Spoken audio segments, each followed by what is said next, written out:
You are listening to The Vocal Technologist. Spoken tech for your ears. You know, I had this experience last month. I was trying to buy a coffee maker online, and I swear, the search interface, it must have been designed by someone who just actively hates coffee. Oh, I know those. What was it doing? The filters just kept resetting every time I went back a page. Yeah. And the icons on the product cards, they made no sense. It was just so much friction for no reward. And that's it, isn't it? It's those little moments that show how hard it is to design for actual human behavior. But today we're going way beyond just a bad search filter. Way beyond.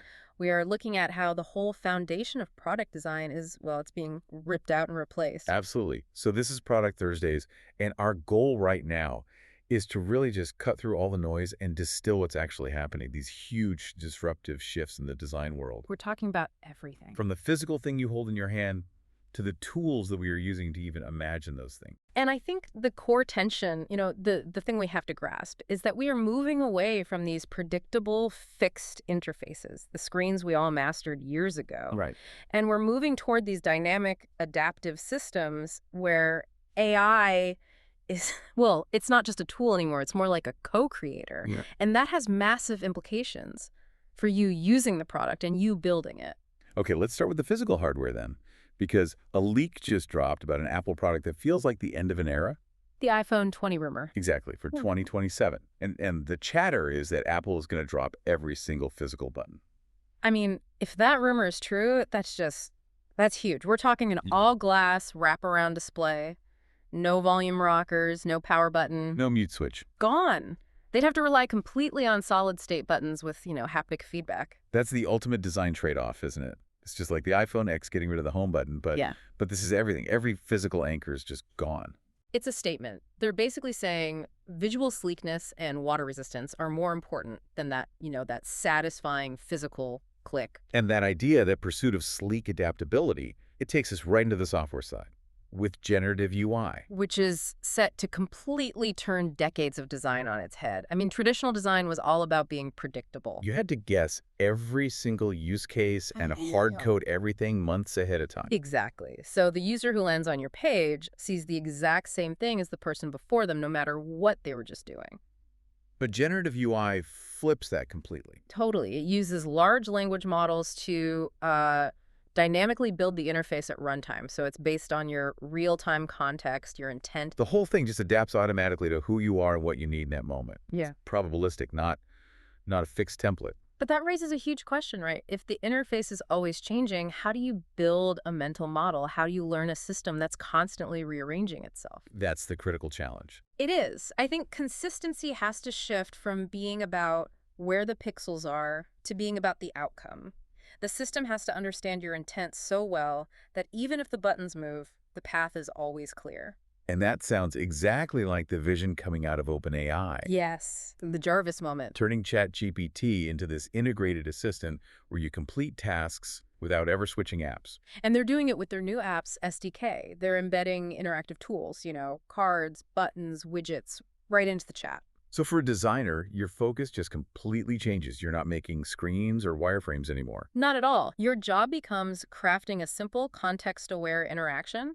You're designing the prompt and the response, not the digital building. And that kind of thinking, designing the instruction instead of the interface, that's clearly driving these huge corporate moves.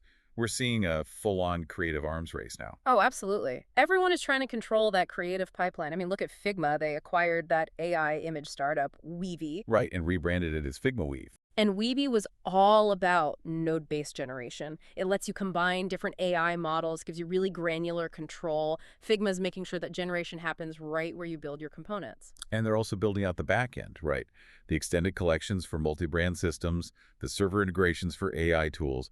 They're building the guardrails so the AI stays on brand. Meanwhile, you've got OpenAI trying to control the interaction layer itself. With their acquisition of Sky. Exactly. An AI interface for Mac that lets you do everything writing, coding with natural language. The OS itself becomes a generative interface. It's a massive power play. At the same time, we're seeing this huge push for personalization and precision.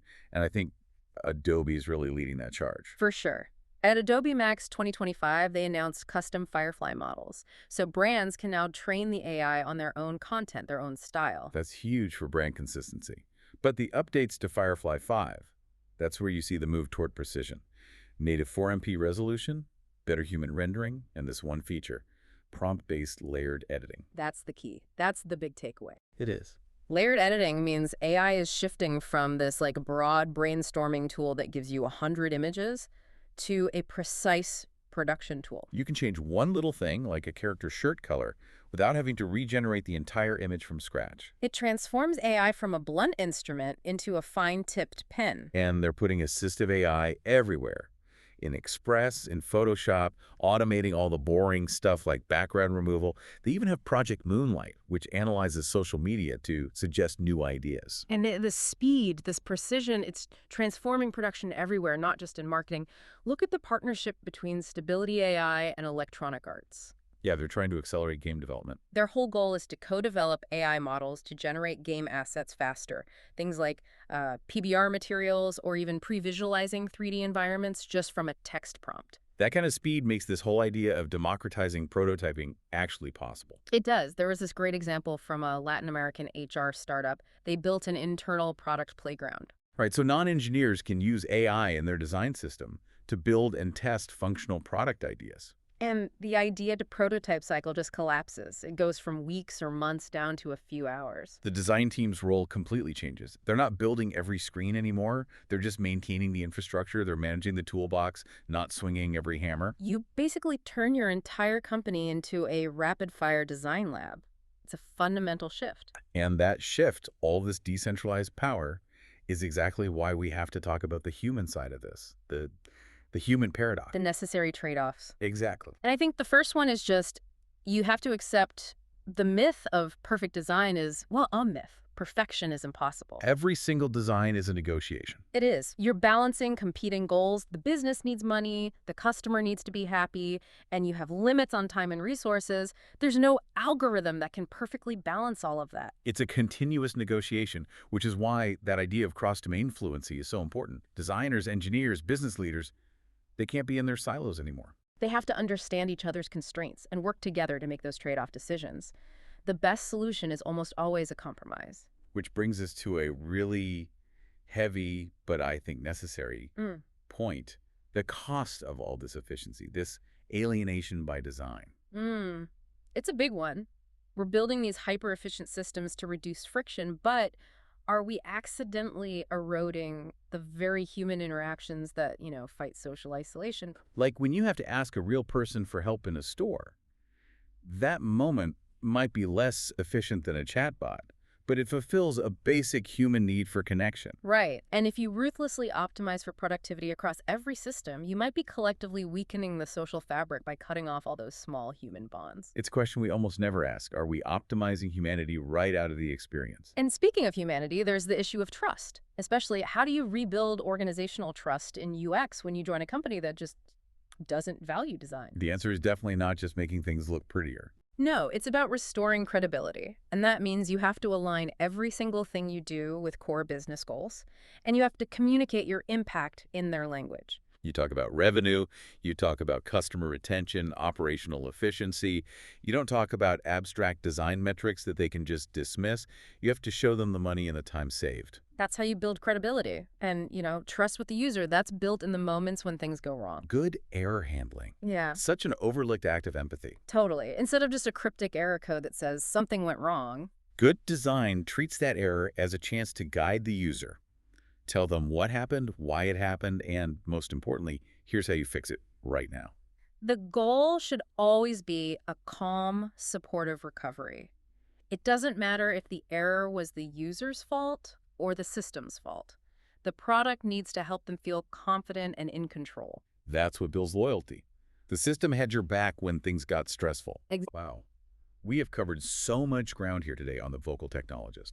From, the death of the physical button to the rise of these personalized adaptive AI systems. We are seeing this fundamental move away from static interfaces toward these AI-driven systems. And that speed, that power, it forces us to grapple with some really huge trade-offs, ethically and socially.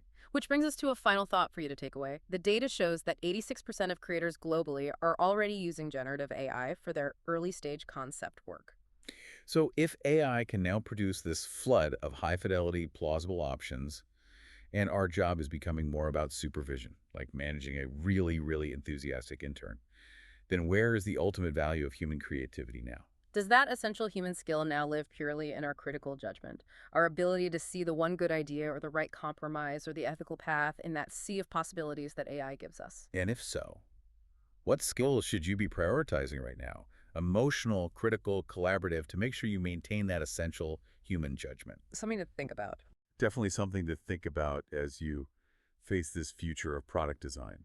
Thanks for exploring all this with us. Spoken Tech for your ears.